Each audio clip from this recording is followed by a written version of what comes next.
नमस्कार मित्रांनो, महाराष्ट्र बैलगाडा अपडेट या यूट्यूब चॅनेलमध्ये तुमच्या सर्वांचं पुन्हा एकदा सहर्ष असं स्वागत करतो. व्हिडिओ बघण्याआधी जर आपल्या महाराष्ट्र बैलगाडा अपडेट या यूट्यूब चॅनेलला सबस्क्राईब नसेल केलं तर आत्ताच जाऊन सबस्क्राईब करून घ्या. मित्रांनो, आपल्या सर्वांचा लाडका 1001 धावणीचा एलियन 1001 आपल्याला कोणत्या मैदानामध्ये धावताना दिसणार?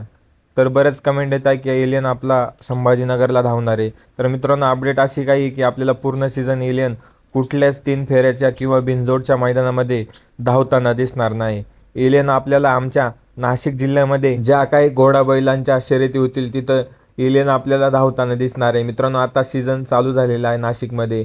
तर एलियन परवा देखील आपल्याला एक चांगल्या मैदानामध्ये दिसला होता. एलियनची तिथं हार झाली. एलियनने फाटी सोडून दुसरीकडे निघून गेला. तर मित्रांनो, लवकरच एलियनचा देखील आपल्याला कमबॅक बघायला मिळणार आहे. एलियनची आपल्याला इथून पुढे कोणती देखील शर्यत असली तर ते नक्की आपल्या यूट्यूब चॅनेलला बघायला मिळेल. एलियनच्या शर्यती बघण्यासाठी जर आपल्या महाराष्ट्र बैलगाडा अपडेट या यूट्यूब चॅनेलला सबस्क्राईब नसेल केलं तर आत्ताच जाऊन सबस्क्राईब करून घ्या. मित्रांनो, इथून पुढे एलियनच्या नक्की शर्यती तुम्हाला आपल्या यूट्यूब चॅनेलला बघायला मिळणार आहे. व्हिडिओ कशी वाटली कमेंटमध्ये नक्की सांगा आणि आत्ताच आपल्या महाराष्ट्र बैलगाडा अपडेट या यूट्यूब चॅनेलला सबस्क्राईब करा. चला तर भेटूया नवीन एका व्हिडिओमध्ये.